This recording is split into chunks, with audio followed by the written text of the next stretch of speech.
Welcome back to another episode of the IRA Cafe podcast. My name is Jasmine Trocchia, and I'm the head of the marketing department at American IRA. And today's guest is super fun to talk to. I'm really excited to have a whole conversation with Kalan McEuen from McEuen Insurance. Hi, Kalan. Welcome to the podcast. Hey, Jasmine. Thanks for having me. Yeah, it's so nice to have you.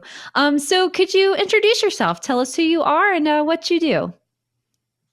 Yeah, sure. My name's Kalan McEuen. I'm the managing partner of McEuen Insurance and Legacy Planning. We are a firm that helps our clients, we like to say, consistently bring more money into their lives by helping them keep more of what they have earned and earn more on what they keep. And we do that because we're mainly focusing on helping our clients recapture a lot of the dollars that they lose in taxes or fees or other costs that most folks are aware of, but don't necessarily understand how well they can actually do at recapturing that. So what kind of client would be seeking out your services? I'm trying to understand, to me, that doesn't seem like a service I need, but who are the kind of people who need your services? And to be sure, that's a good point. We're not a great solution for everyone, right? It has to be an appropriate kind of matching between us and the client. So we work best with clients who understand that there aren't any do-overs in life. So for example, if you transfer away control over your finances to corporate America, Wall Street, or the government, you'll be transferring away 70 to 90% of your wealth potential. And most of the clients that we work best with, that really upsets them. And they want to be able to do something about that. In fact, they demand to do something about that. And that's where we come in. We help our clients implement strategies that will help them recoup those dollars back into their life so that they can live their best life now. And with respect to talking about a legacy, helping them enjoy their time that they have remaining, increase the quality of their time remaining.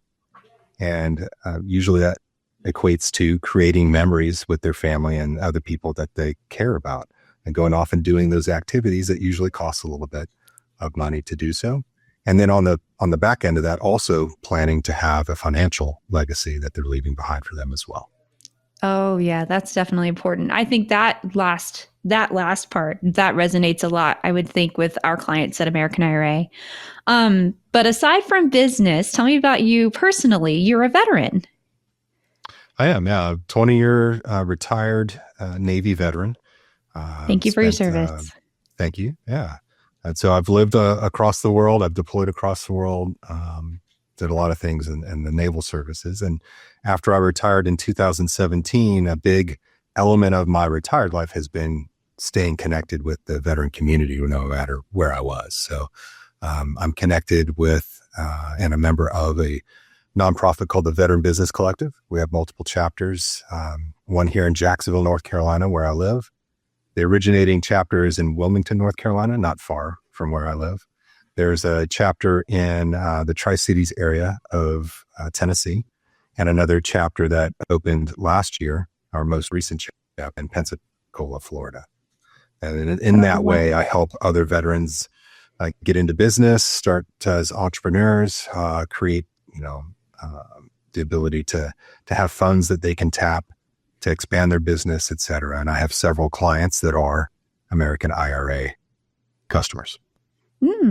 My dad was in the Navy for 20 years. So my whole childhood, he was in the Navy. So I know when he retired on an officer's salary and retirement. And so I can only imagine, the pool of money that you would have for military retirement. Is that sort of the advice that you give, or the sort of clientele that you have?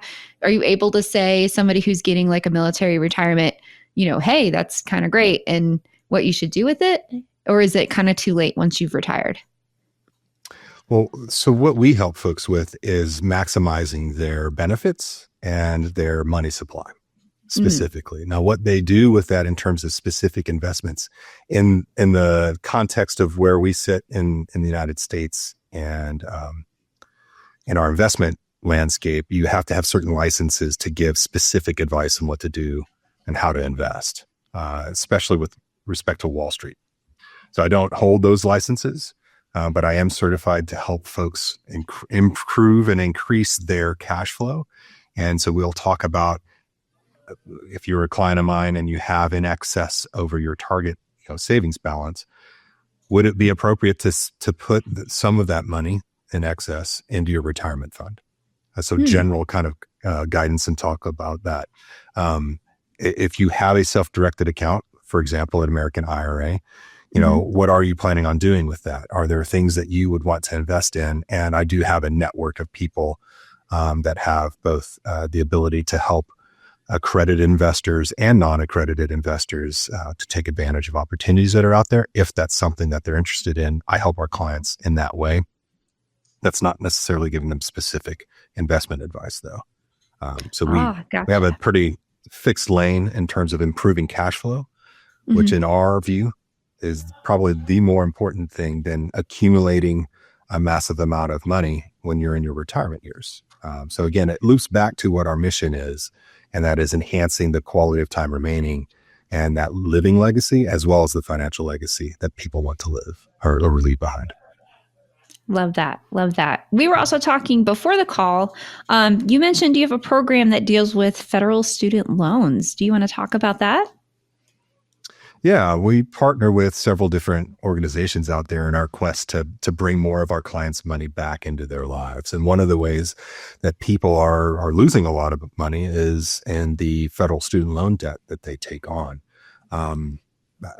Not to get political or to talk about the negatives of the higher education environment here in the United States, but costs have gone up is a fact over the last decade or so, or more for that matter. And so the amount of debt that students are taking on for different degree programs is considerably higher than what I went through.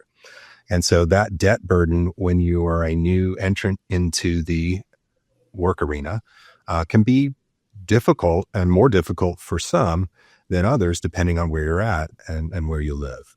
So having the ability to go through a federal program to have that loan debt forgiven is a huge value for a lot of our clients. So we partner with the only organization that is accredited by the Department of Education in all 50 states to help clients with the process of that. And it is a little bit of a process to go through. Just high level here, when it comes to federal student loan forgiveness, you have to file every year to remain current with the Department of Education. That is a burden that not everyone is well equipped to handle. So it is helpful to have a company to do that for you. Now, they'll ask for a fee in exchange for that service, but compared to what you are paying in terms of your federal student loan payments and the interest on top of that, it is nominal in comparison. One key thing that folks need to realize, these are all the company that we partner with leverages only Department of Education approved forgiveness programs. But among those programs, at the end of the loan term, once the loan has been forgiven, you'll be on the good with the Department of Education, but you won't be on the good with the Internal Revenue Service. They'll see that loan forgiveness as income for that tax year. And so there will be a little bit of financial planning that is necessary to be ready for that tax burden at that final year. And so that's where we can come into play and assist our clients with having a financial plan that will give them an appropriate amount of money to cover that tax burden. Awesome. And a couple places online where folks can find you. So I'm kind of segueing into, you have a blog, Kalan M blog, and Facebook. Is that right? That's right. Yeah. So I'll have a lot of articles in there, a few videos, some strategies that we go over for clients with respect to those themes that we've talked about so far. So how do you bring more money back into your life? Saving on taxes? What's the appropriate use of insurance as part of these strategies? And, there'll be ways for you to connect with me if you want to explore any of those topics further. Wonderful. And you're also on LinkedIn. Yes. Yep. I've had a profile there for quite a while. So you'll see the check mark next to me, and as well as some of the highlights of our posts that we have on our Facebook blog. Most of them will also be replicated on my LinkedIn profile. Mm-hmm. I love those questions. Those are like, well, yeah, I want to leave a legacy for my family. And, and I love how your mindset isn't just financial, but just like the quality of life for people, and keeping that as part of your mission. I think that that's really endearing and something a lot of companies don't necessarily keep in the forefront. And then also you're launching a new webinar series coming up next. Their first one or next one is next week. You want to talk about that a little bit? Yeah, so monthly is the intention here for 2025. We'll be talking, going a little bit deeper dive into the topics that are near and dear to most of our clients. And so next week, I'll be talking about tax mitigation. The theme is keeping more of what's yours, as I mentioned already here. So we'll be talking about tax mitigation and some of the strategies that you can employ there. If you're a business owner or you're a high income earning household, not just an individual, but maybe you and your spouse combined are earning enough, it might behoove you to explore tax mitigation strategies on top of what your CPA might be able to do for you with respect to reducing your taxes. In addition to that, we'll talk about federal student loan forgiveness, maybe some of the ins and outs of their case study to exemplify that. And then our bread and butter service that we do for our clients, and that's the cash flow management or income under management that we do for folks, and how through a very simple strategy that you can employ immediately for very little cost, next to nothing, you can, our data shows that over a 12 to 18 month period, we can get you to the point where you're saving 10 to 30% of your monthly income. So that's 600% or so more than the national average. And that alone can help enable a lot of other decisions, like how do I have money to be able to put towards a self-directed IRA, an American IRA, as an example. So if you have the cash flow to maximize your contributions on a yearly basis, and we can help you find that within your internal financial ecosystem, then that could be a huge value for folks, obviously, over the long run.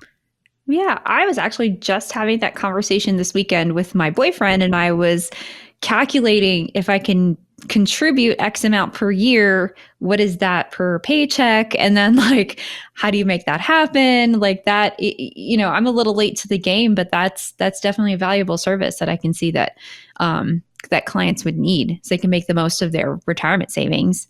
So thinking back again, so you have a Navy career. When you got out of the Navy, is this what you saw yourself doing? Or is this what you wanted to be when you were a little boy? I don't think that it was my desire when I was a little boy, no. But it's kind of evolved from the track that I've taken in my adult career. I have an economics degree for my bachelor's, and I have a master's degree from Boston University in banking and financial services management. And the reason I got that, while I was on active duty, by the way, I got that because of another experience I had when I was an undergraduate. I was a paid intern at a Solomon Smith Barney office where I went to school there in San Antonio. And I worked for one of the best, to this day, most impressive advisors I've ever met, Lisa Blomqvist. And so she had a huge impact on me. And yeah, I did kind of want, after my naval career, because eventually you do have to hang up the uniform, to go into financial advising.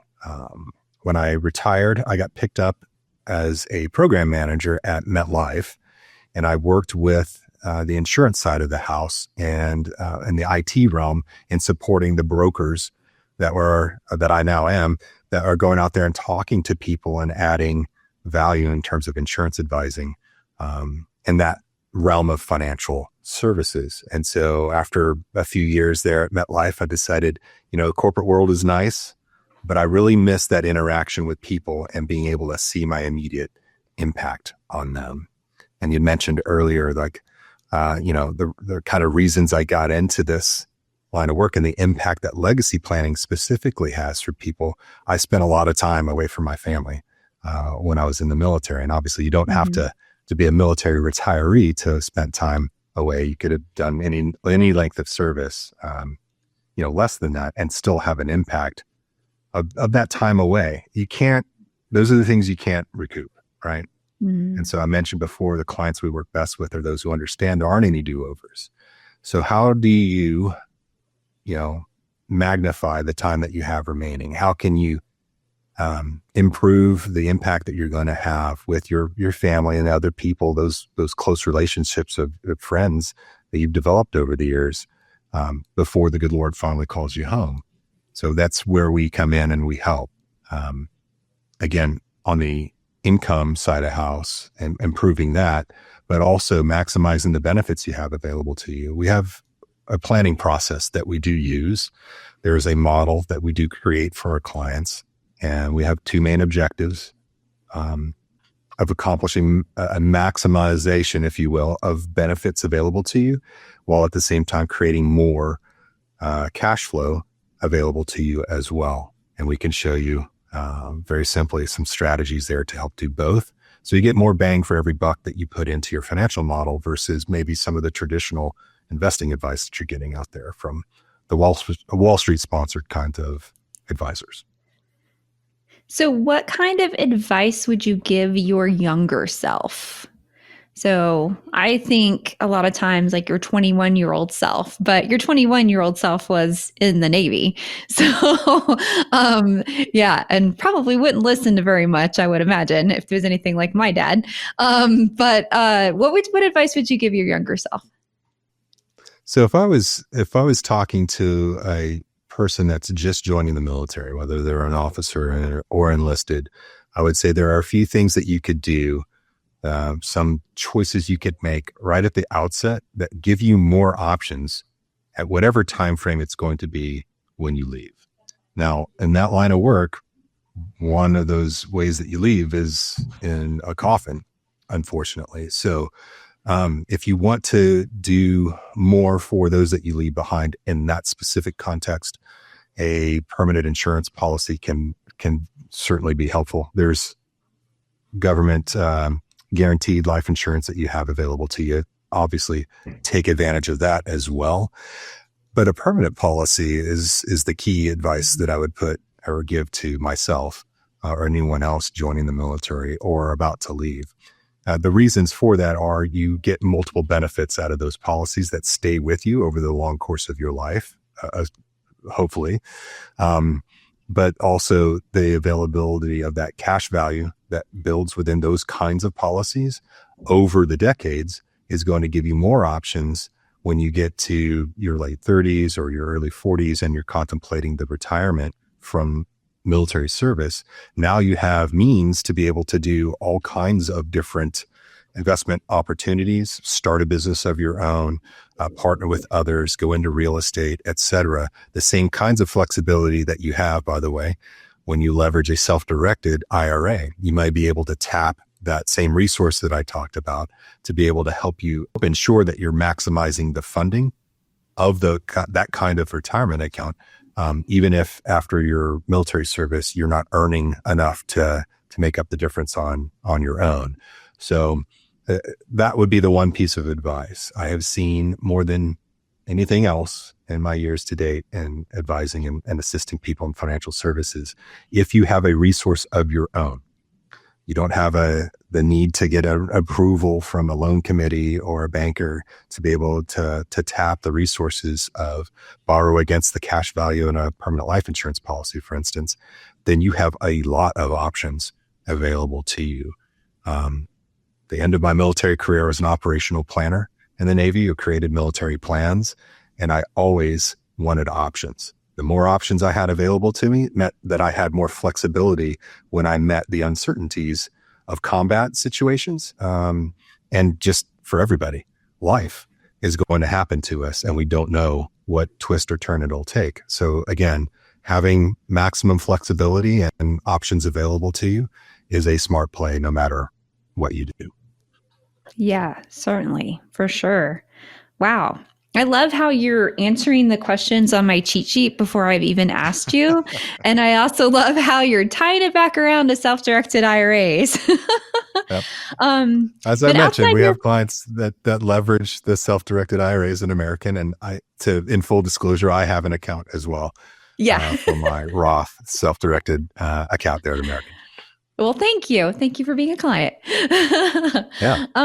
What do you do outside of your professional life? Do you have any hobbies or interests or things you do for fun? Well, I have a mess of kids, so usually it's going to be Wait, involved how with many's a uh, mess? a mess And is are they a 5 mess? in my case. Yeah, Do you say five? I did. Yeah, we're all humans, so there's a level of mess in there. There's a whole hand's worth of kids. Yes, my wife and I are very busy, running around from one activity to another. I've got 2 that are out of high school, um, and then I've got 2 in middle school and early high school, and I'm remarried, so I have a new addition. We have a 4-year-old Oh, as well. so you've So yours, mine, and it's a mix ours, of boys huh? and girls. Yep, Yeah. exactly. Oh, So that's that keeps us fun. pretty busy. I But bet. you know, Yeah. I like to hike. If you want like hobbies there, I've gone out to Asheville. I've actually visited American IRA before I started talking to clients or moved my own money there. So I've been to Oh. your location. I've been in the Mhm. mountains around there. My wife's from central Pennsylvania. We go up there and I'll do hiking. And that's something now that I've been consistent enough about that the kids are actually wanting to do more of with me. So that's helpful too. Oh, fun. Well, if you're ever back in Asheville hiking or whatever, please stop by and say hi.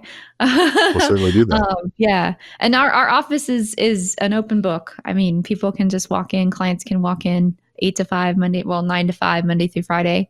So, but that's cool. That's Yeah, really I neat. would encourage anyone listening, if they would like to go talk to their account manager or whatever, call ahead and let them know that you're on your way. But the staff there has been nothing but just awesome to work with and super nice when you show up. If you're a coffee drinker, they got plenty on hand to More help you with coffee. and et cetera. Yeah. So it was great experiences. We sure do. So awesome. Well, I believe I touched on all of the things we wanted to talk about. Did you want to mention anything else to the audience or something that I forgot to ask you about that maybe you want people to know about you? Well, I mean, other than what you see is what you get. I'm pretty straightforward.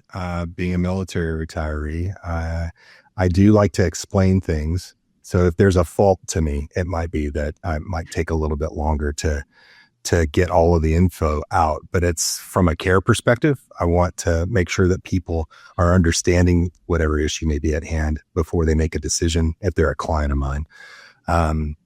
And so, yeah, you get what you see with that, but it's straightforward and direct. And I think a lot of clients appreciate that. Not beating around the bush, but giving them the information that they need to be able to make the decisions necessary with respect to their financial lives. And because it's financial, all the other ancillary impacts that has for their family and other relationships out there. And how can anyone who's interested in speaking to you further, how can they contact you? Sure. The easiest way is to either email or text me. And you can call, of course. Usually, I have a pretty full schedule, so I may not be able to answer the phone directly. But if you leave a message, I get back to clients or inquiries within 24 hours. But you can email me at Kalan at McEueninsurance.com, or you can call or text me at 910-722-9295. That's my office line. Fantastic. You And can that text that information as is well. also That'll on get to me. your website It is. too? It's on my Okay. website. It's on my blog. It's on my LinkedIn profile as well. Fantastic. Look, let's talk. Perfect. Well, thank you, Kalan. It's been such a pleasure speaking with you. Would you like to come back for another episode in the future? That would be super I fun and would. we Yeah, can that'd talk be more. great. I do have a couple of other initiatives that I'm not solid on yet. I haven't Right. finalized, but they'll be pretty big here in the North Carolina area. Be doing some events. And so I would love to have an opportunity to come back and kind of describe what those are and give an opportunity for folks to come and check Yeah, those out. Absolutely. We would love to have you. You're very interesting to speak with. So thank you so much, Kalan. We'll have you on again. And if you have any questions as a listener, you can reach Kalan, like you said, and his website and email and text. And we'll talk to you again soon. Thanks so much for joining us. Thanks, Jasmine. Appreciate it. You guys have a great one. Now it's time for the IRA Cafe Q&A. This is where I answer a question from the listeners. And this question was sent into marketing@americanira.com from Ronnie. Thanks, Ronnie. Thanks for your question. And Ronnie asks, let me check my notes. What are some assets that I cannot hold within my self-directed IRA? This is a really great question. We get this question a lot.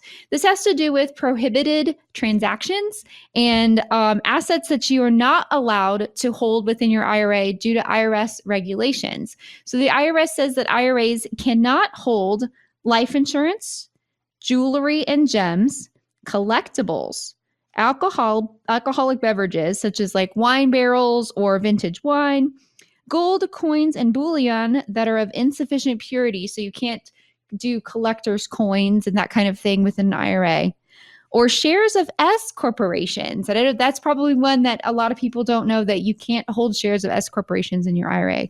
Now, those IRS regulations change frequently, so check the IRS website for the latest regulations. But in general, if you think of your self-directed IRA, can't hold assets such as collectibles. It can't hold art. That's not even in this list that I have. And then there's more information on our website at AmericanIRA.com about prohibited transactions in which you cannot hold within your self-directed IRA. Thanks, Ronnie. Thanks for your question. And if you'd like to submit a question to the IRA Cafe Q&A, you can email me at marketing@AmericanIRA.com. American IRA, LLC, a North Carolina LLC, acts as a third-party administrator for New Vision Trust Company, a state-chartered South Dakota trust company. As a neutral self-directed IRA administrator, American IRA does not recommend or endorse any investments, individuals, or entities, including financial representatives, promoters, or companies. American IRA and the IRA Cafe are not responsible for other statements, representations, or agreements, nor do we evaluate the quality or profitability of any investment. American IRA does not endorse guests on the IRA Cafe podcast. Guest opinions are their own and do not necessarily reflect the views of American IRA, its subsidiaries, associates, or custodian. Participation in the podcast is voluntary and no compensation is provided. American IRA is not a fiduciary and cannot offer financial advice. Please consult your CPA or another professional before making financial decisions.